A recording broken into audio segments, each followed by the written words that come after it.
Have you ever worked with or for someone who did just enough to get by? They went to extreme efforts to avoid work or at least having the appearance that they're working or working hard, while the exceptional people tended to just keep their head down and do things that made them excellent, their work excellent, and make them be exceptional in that way. I've come up with 10 ways that I have observed in others and that I've tried to do as well on how to be exceptional as a professional in the workplace. Maybe there's something here that you've never considered. So let's get started. Number one, try to learn something new every day. As you age, this is a great way to stay relevant. You don't necessarily have to agree with everything around you, but to be aware of it and to learn a new skill or learn something new about another person. It's a great way to develop community. Um, Use this as a question around the dinner table each evening with your family or with your friends. Ask, hey, what's something new that you learned today? Just knowing that that question is going to be asked each evening will help this keep front of mind that this is a goal for you on a day-to-day basis. Number two, get comfortable being uncomfortable. I didn't really learn how to do this until I was in my 50s. So if you're younger than that, view this as an opportunity to be farther along quicker than I was. Um, Stretching yourself and not being afraid to fail is a great opportunity for you to grow. Um, and when others see that you fail, it's a great way to show your humility. I can tell you this, more people identify with people's failures than their successes. So it makes you human and it helps you connect with other people as well. Number three, ask good questions and be genuinely interested in the answers. I'm a coach, so my job is to ask questions. I collect good questions. I think about what I can ask before every session that I'm in, but also when I'm with others, it's an opportunity to be able to change the course of the conversation. I was at a lunch the other day and everybody was moaning and groaning about some type of illness or physical struggle that they've been going. And so I realized this is not a very appetizing subject. And we needed to shift gears. So after we placed our orders, I just said, hey, let me ask y'all something. What are you excited about right now? And the person diagonal to me said, ooh, that just changed the temperature of the conversation right there. That's a great question to find out what's going on with folks. And we wound up having a great conversation, and he's given me something to ask each of them later on how's that going, to be genuinely interested in them. But ask good questions and keep them in your phone, especially if you're getting ready to go into a meeting. A great question to ask if you're trying to make a decision is, what will we wish we would have decided 5 years from now, looking back? That gives some added perspective as well. Or whose accomplishments on our team are being overlooked right now? Who do we need to recognize and what's going on? That might help you find out some things that you might not otherwise. Number four, do a little bit more. Get clarification and find out exactly what is required in your current job assignment. First off, you want to make sure you're meeting expectations. But then once that's defined, do more. Go beyond what that scope of direction that you've been given by your superiors, and do a little bit more. It's important that you don't show others up in this situation. I once was on a team with a guy in grad school who every time we would assign what we were doing on the project, he would go and double what he was doing. And we found out later it was a way to trash us during the evaluation period at the end, and that he did twice as much as everybody else. Well, that was not what was asked of him, but he was doing it from a manipulative standpoint and to try to make himself feel better or look better. And he very quickly was not popular, and nobody wanted him on their team. So try, when you're doing more in a team context, try to include others in that effort so they can participate in the extra effort as well. Number 5, ask for input. Ask each of your teammates individually, how can I work better with you? And then take good notes, find out what they're saying, and then don't be defensive if they say something that kind of stings. Just say thank you.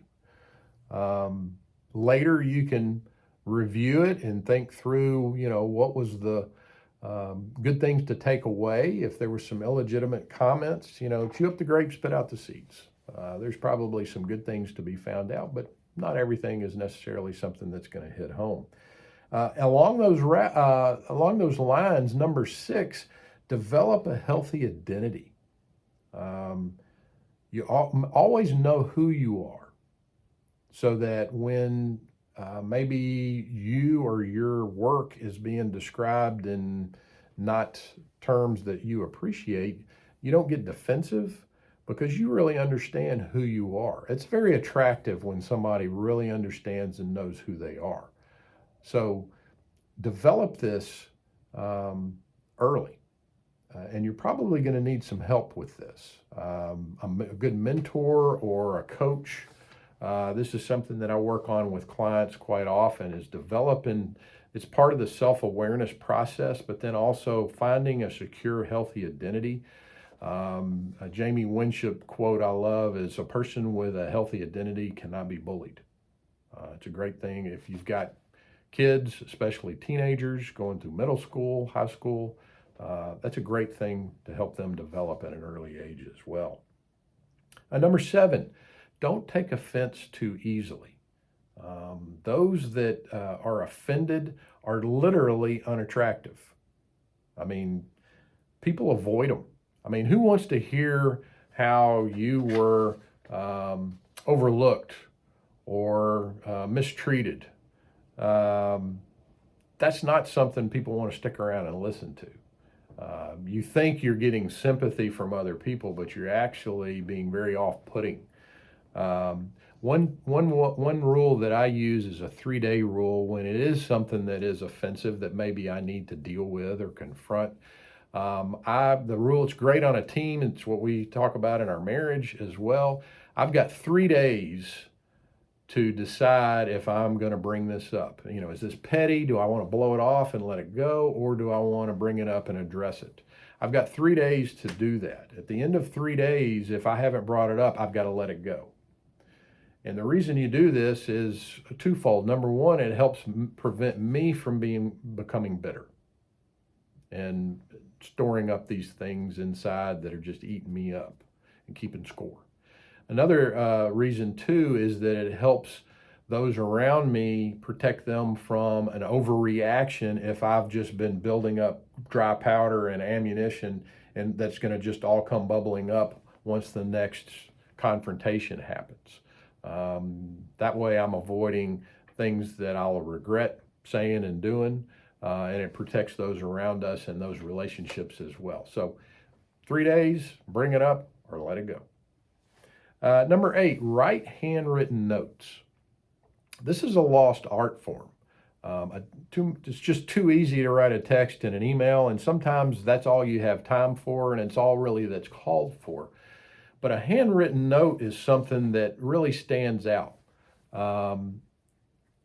And make this as easy as possible. Get some, in my desk right here, I've got stationery. It's got my name written at the top. It's got an envelope with my return address already on it. I've got a roll of stamps. I've just made this, I agreed to the skids to make this as easy as possible, because this makes you exceptional.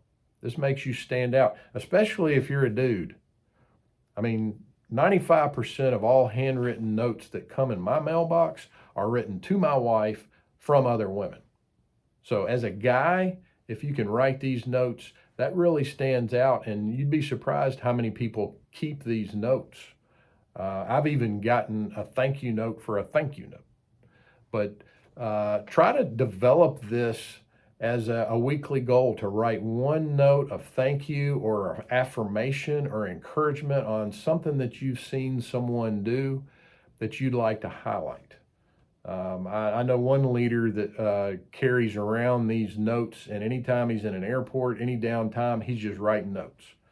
He just all the people that he sees day to day basis, and it's if you're especially if you're the leader and you get a note from the CEO or the president, that'll get your attention. All right, number 9, don't be the first to leave. So think about last time you were in a really long meeting and it really wasn't that exciting and everybody's in a 3-point stance ready to sprint out of there. Hang around. Spend a couple of minutes talking to the people around you. Go seek somebody out from across the room that said something that you wanted to follow up with. There's some relationships that will never happen unless you do this.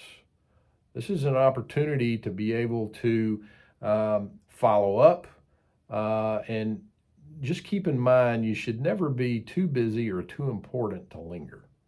Don't be in a big hurry. Can't do this to a great degree all of the time, but just make this a habit to not be the first one to bolt out of the room. And then number 10, ask for advice. Look around for those that are ahead of you that you view as exceptional. Take them to lunch. Ask them questions. How did you get to where you are? If you could do your career over again, what would you do differently? Given where I am in my circumstances, what advice would you have for me? People love talking about their favorite subject, which is themselves. And you might find some great information out as you do this. Ask them to be your mentor. That's an extremely complimentary thing to ask. I've had people say, no, I'm sorry, I don't have the time. And I've had several say, sure, let's meet. And we've met anywhere from one time to I'm still meeting with a mentor now for years on kind of an as needed basis. But initially it was regularly every other week just to ask questions about work, about life. Just good to have a trusted person that's a go-to that's always there. Think about creating a mastermind group of peers, people that you respect that will help spur you on, that you can learn from, that you can bounce ideas off of, especially those that are maybe outside your company that can give you that perspective looking in on, hey, I don't know that that's the healthiest thing, or you may want to rethink that, or there are better opportunities out there. Don't feel like you need to stay there. So these are 10 things that I've observed that I've tried to do in my work life. Maybe there's one that you want to focus on this week. I would encourage you to. And this is not an exhaustive list.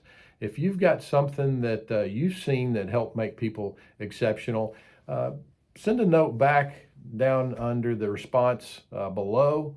Or shoot me an email. I'd love to continue to grow and add to this list as well. So hopefully this is helping you in your journey to be exceptional.